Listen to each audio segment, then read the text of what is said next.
Georgia, 1965, a hot summer night.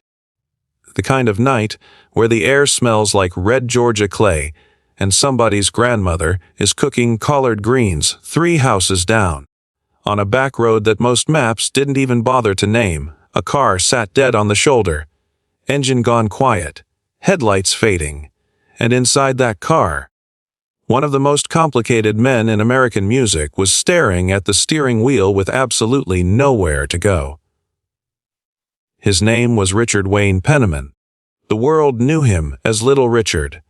And 10 miles down that same red dirt road, in a shotgun house with a broken screen door, a 23-year-old kid named Otis Redding was getting ready to change the world. Neither man knew it yet, but before that night was over, something would happen between them that both would spend the rest of their lives trying to pretend never occurred. Have you ever stood in the same room as someone you both admired and resented at the same time?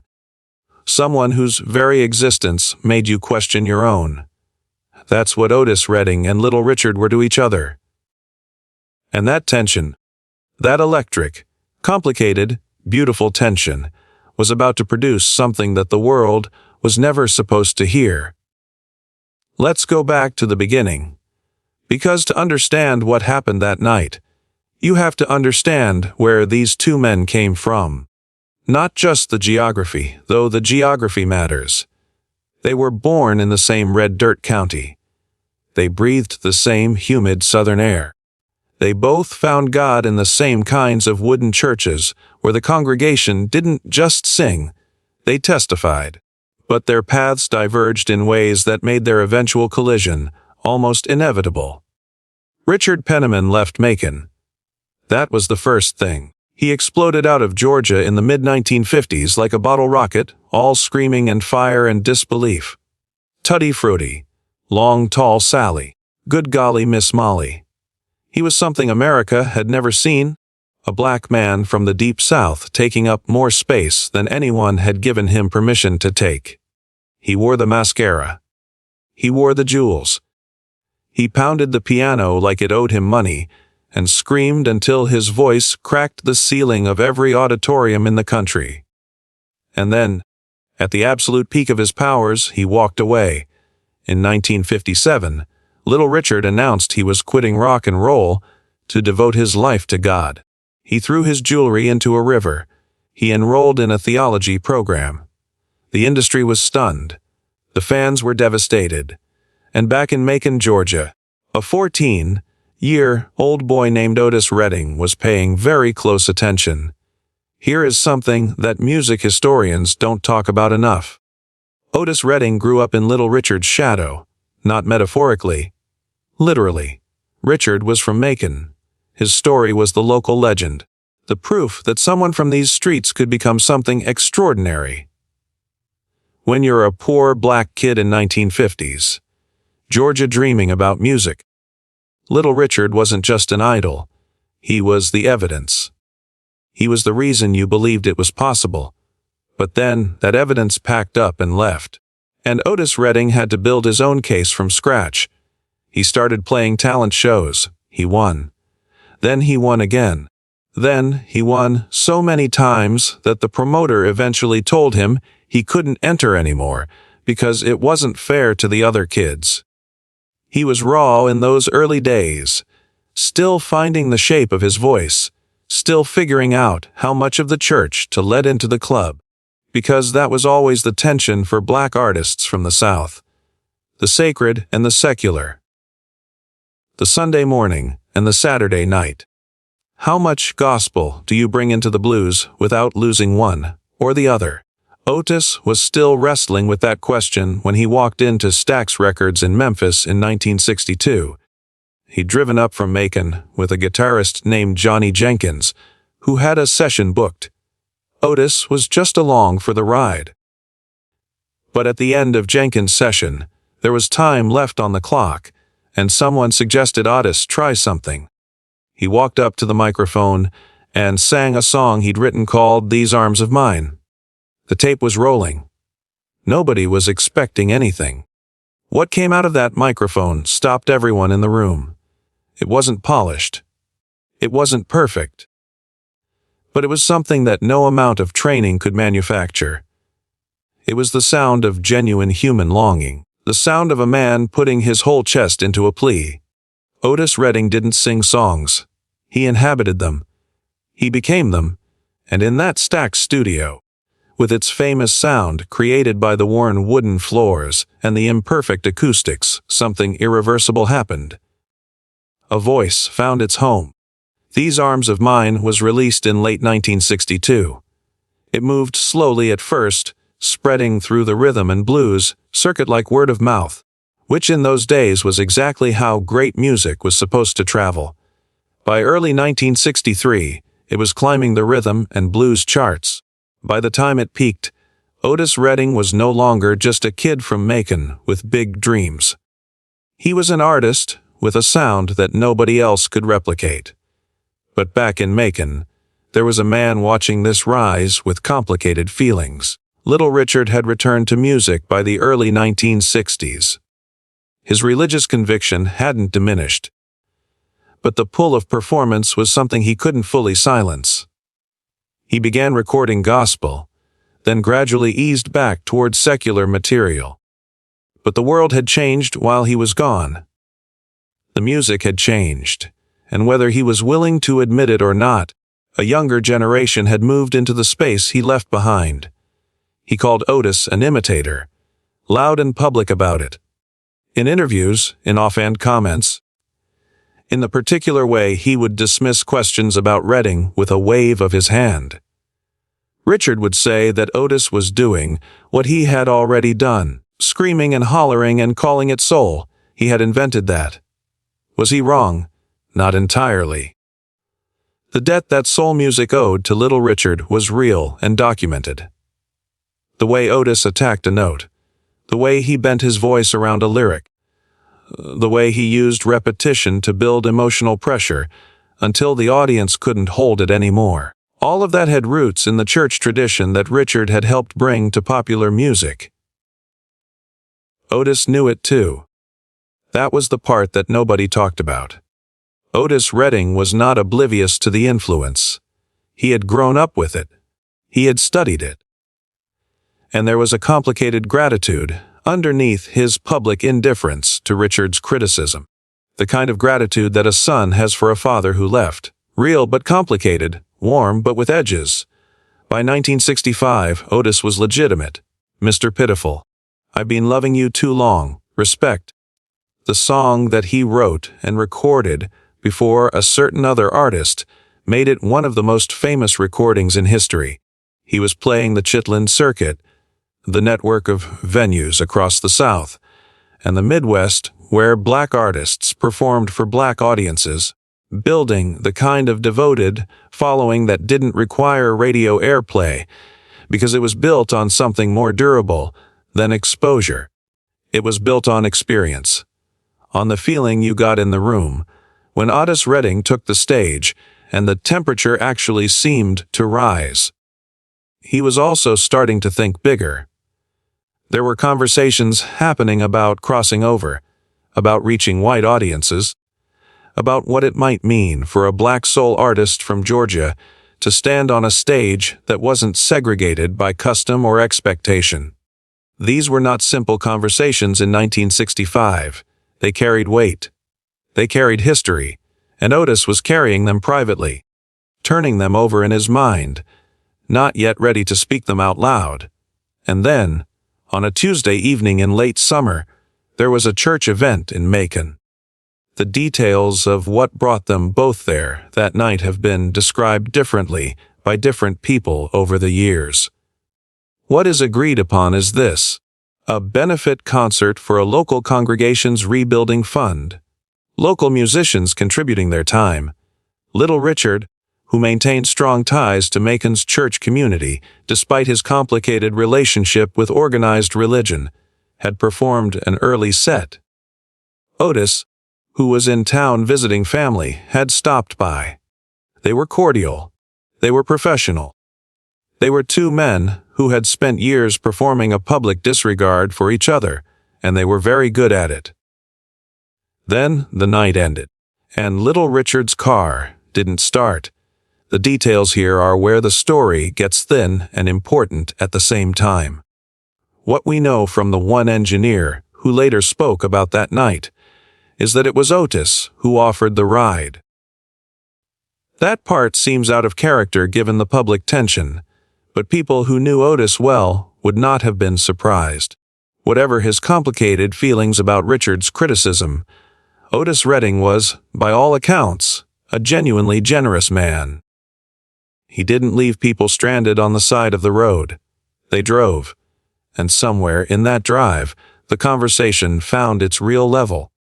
Nobody knows exactly what was said between those two men in that car.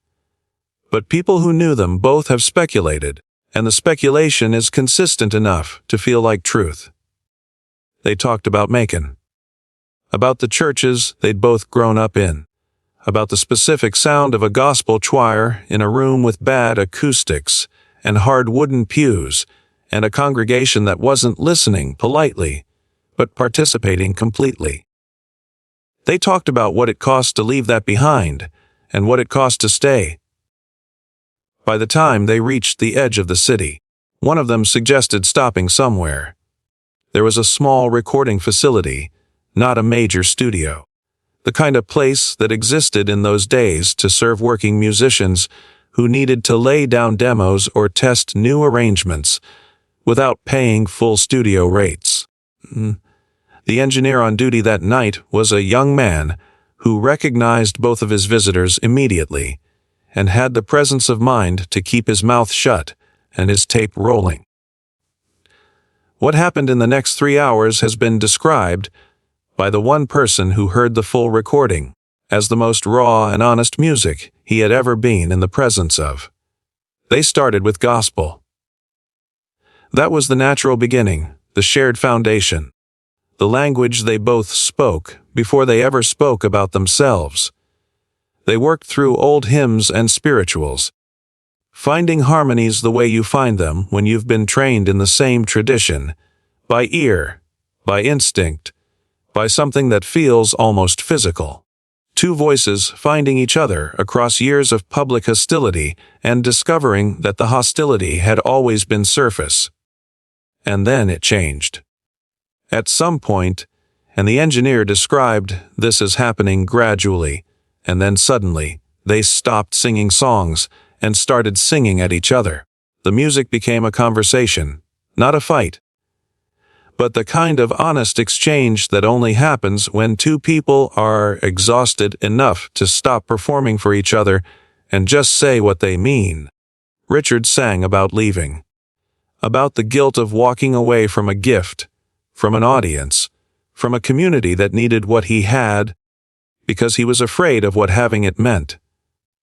The screaming, the spectacle, the way the crowd looked at him, it had frightened him in ways he'd never been able to admit publicly.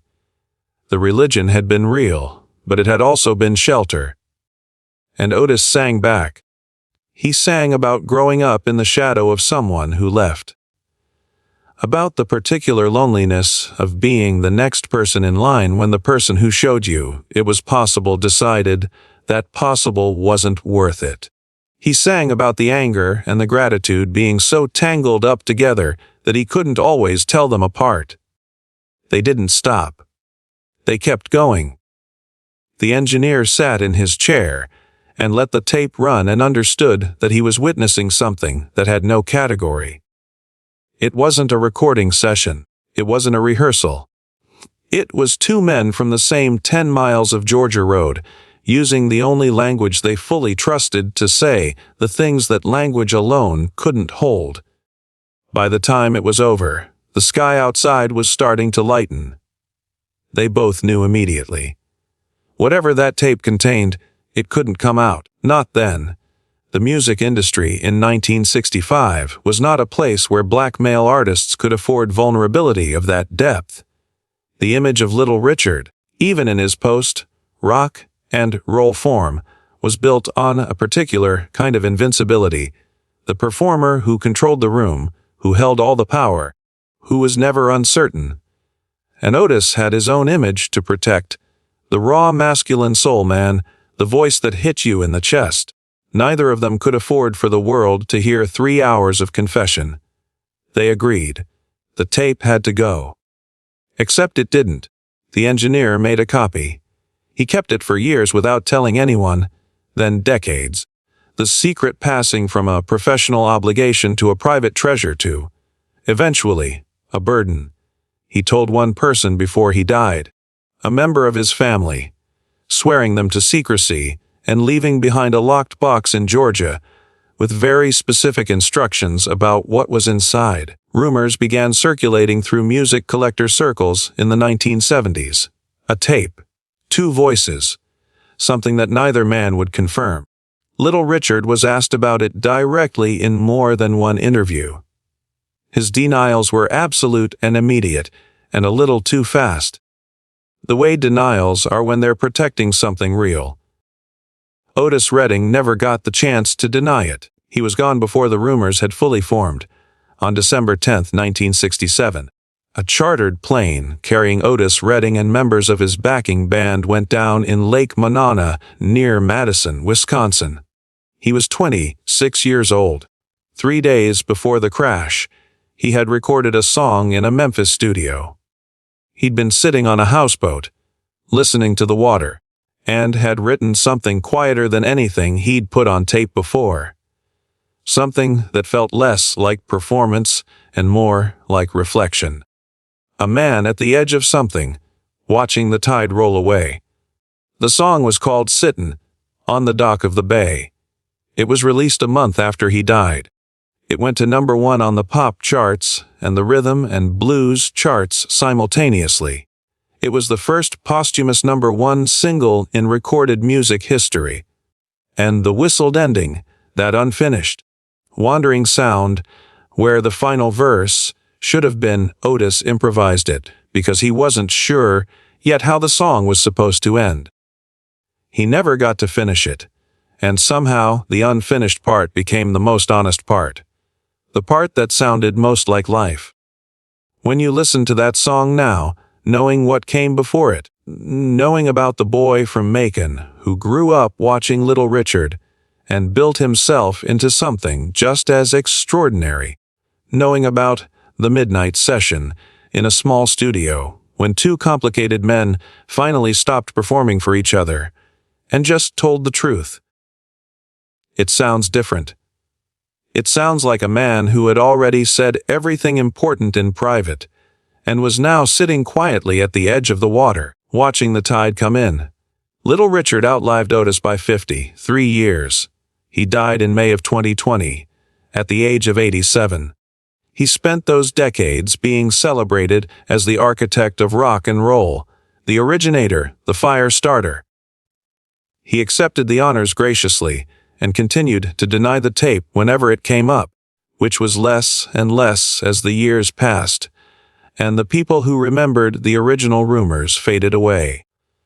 But people who were close to him in his later years described a particular stillness that came over him when Otis Redding's music played in a room. An attention that was different from the way he listened to other music, like someone hearing a private conversation played back in a public space. The locked box in Georgia still exists, according to the family member who has kept the secret. What exactly it contains, whether the recording is intact after 60 years, whether it can even be heard anymore, those questions remain unanswered. They may remain unanswered permanently. Some things, the family has said, were never meant to be public property. And maybe that's right. Maybe some music is only supposed to exist for the people who made it. A conversation in sound between 2 men from the same red dirt road who spent their careers being compared to each other and their private lives understanding each other in ways that couldn't be explained to anyone else. What we know for certain is this. Otis Redding had 6 years of recorded work. 6 years of showing the world what a human voice could do when it stopped holding back. He left behind a body of music that has never stopped speaking, that has traveled into every decade since his death and found new ears, new hearts, New people who needed to hear exactly that sound at exactly that moment in their lives. And somewhere in the sound of every song he ever recorded, you can hear the beginning. The boy from Macon, Georgia, who grew up watching someone else prove it was possible and then had to prove it all over again for himself. Who carried the debt and the resentment and the love and the inspiration all at once and turned it into something the world could not ignore. The dock is still there, the water still moves, and somewhere, in a locked box in Georgia, two men from the same 10 miles of dirt road are still talking. Some voices don't stop when the body does. They just find new ways to carry. If this story moved you, subscribe and share it with someone who needs to be reminded that the most important conversations sometimes happen at midnight, in small rooms, when nobody is watching. Leave your thoughts in the comments below, and ring the notification bell for more stories about the voices that shaped the soundtrack of our lives.